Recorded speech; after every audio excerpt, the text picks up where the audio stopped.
Bonjour à tous, Marhaba alaikum, j'espère que vous allez bien. Bienvenue dans ma cuisine. Aujourd'hui, je vous partage une recette facile de petits pains farcis à la viande hachée. Cette recette vous donnera jusqu'à 12 petits pains. Je vous montre le résultat final. Donc la pâte est très fine, légère et la farce très parfumée. Donc on va commencer par la pâte. Donc dans un récipient, je vais commencer avec un verre de lait tiède, une cuillère à soupe et demie de levure de boulanger et une cuillère à soupe de sucre cristallisé. On mélange à l'aide d'un fouet et on laisse reposer 5 à 10 minutes pour que la levure de boulanger commence à réagir. Après 5 à 10 minutes, je continue avec le reste de mes ingrédients. Donc j'ai pris une cuillère à soupe bien remplie de beurre fondu, un œuf entier, une cuillère à café de sel, donc une cuillère à café, puis j'ai rajouté un tout petit peu plus, voilà, et je continue à mélanger avec toujours le fouet.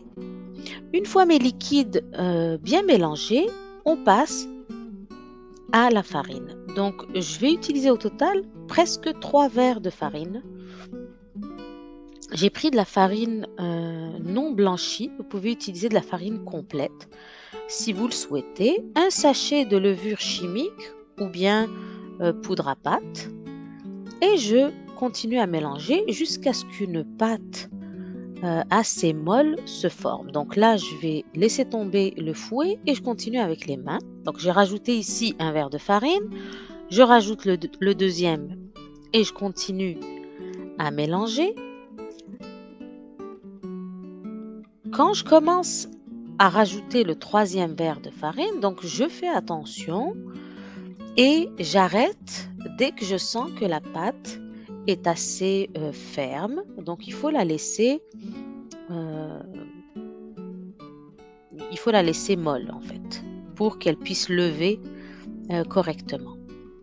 Je ramasse ma pâte et pour que la pâte soit bien lisse, à la fin, je rajoute 2 cuillères à soupe d'huile végétale et je pétris quelques secondes, mais vraiment moins d'une minute. Là, je la pétris dans le bol, puis je la mets en boule et je couvre avec un papier film et je la laisse reposer jusqu'à ce qu'elle double de volume. Donc le temps de repos dépendra de la température de votre cuisine.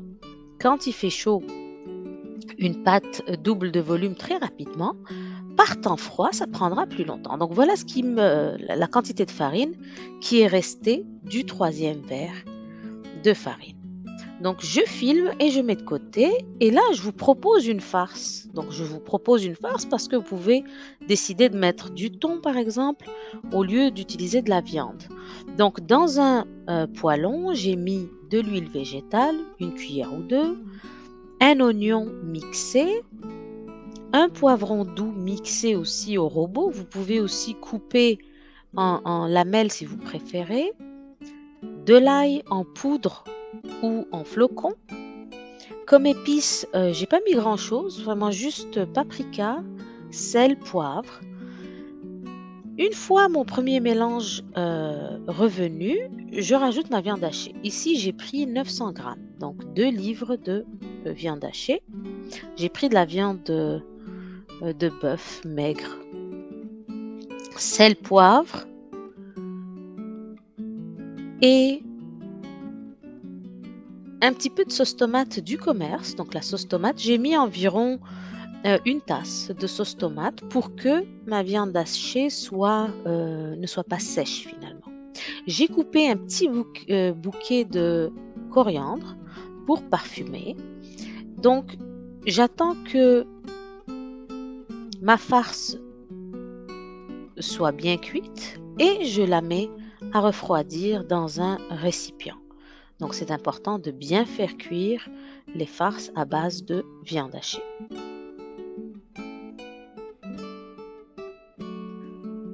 Alors ma farce est prête, ma pâte a levé, donc elle a bien gonflé, bien doublé de volume. On prépare le plan de travail. Donc on nettoie pour commencer à façonner les petits pains. Donc je prépare aussi ma plaque à cuisson. J'ai mis du papier parchemin ou papier à cuisson et je vais étaler ma pâte. Donc j'ai préparé aussi d'autres farces. Donc il y en a que j'ai farci avec du thon à la tomate. J'ai mis aussi des olives dans quelques petits pains, du fromage et aussi la pâte que j'ai préparée. Il faut bien fariner le plan de travail, sinon ça va coller. Avec un rouleau à pâtisserie, on va étaler la pâte sur une épaisseur de 2 mm à peu près. Donc c'est une pâte levée. Il est important de l'amincir au maximum pour qu'il n'y ait pas trop de mie. Voilà, donc les pains seront plus légers si la pâte est bien mince. Avec un bol, donc je coupe des cercles. Donc la taille du bol va décider finalement de la taille du petit pain. Si vous voulez des petits chaussons plutôt que des pains plus volumineux, prenez un petit bol. Donc j'enlève l'excédent de pâte. Donc cette pâte, je vais l'utiliser. Donc ça, c'est juste la première série de chaussons. La pâte que j'ai mis de côté, je vais refaire la même chose. Donc je vais l'étaler par la suite et continuer jusqu'à ce que ma pâte soit épuisée.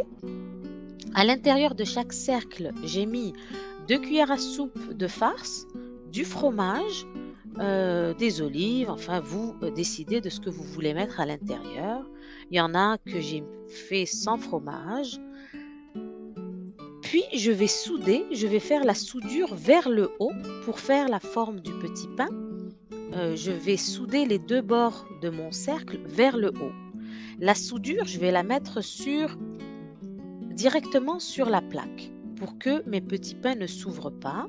Donc n'hésitez pas à bien appuyer. Donc assurez-vous que c'est bien fermé, sinon ils vont éclater à la cuisson. D'ailleurs, les endroits où la pâte est très très fine, ça peut éclater quand ça cuit au four, mais c'est pas bien grave, ça reste très très bon. Je vous propose une deuxième forme qui est la forme des chaussons, donc en demi-lune. Cette fois-ci, on fait la soudure sur le côté plutôt que vers le haut. Et à l'aide d'une fourchette, on va s'assurer que la pâte est bien fermée. Donc ça, c'est la forme classique d'un chausson. On va dorer chaque petit pain avec un mélange d'œufs, donc de l'œuf entier avec un petit peu de lait à volume égal. Avec un pinceau, on badigeonne la surface de chaque petit pain. J'ai décoré avec des petits grains de sésame. Il y en a aussi que j'ai décoré juste avec des olives pour différencier en fait entre les farces. Donc celle aux olives, c'est celle que j'ai fait avec justement des olives ou bien sans fromage, etc. Je fais cuire mes chaussons à 350 Fahrenheit ou environ 200 Celsius jusqu'à ce qu'ils aient une belle couleur dorée. Je coupe un petit pain pour vous montrer le résultat. Ils sont vraiment très bons, très légers, à consommer chaud de préférence, mais même froid. Ils restent très très bons. Ils peuvent se conserver jusqu'à 2 jours au réfrigérateur et congeler évidemment. Vous pouvez les congeler et les sortir quand vous en avez besoin. Donc voilà, j'espère que vous allez essayer ma recette. Je vous souhaite un très bon appétit puis à très très bientôt.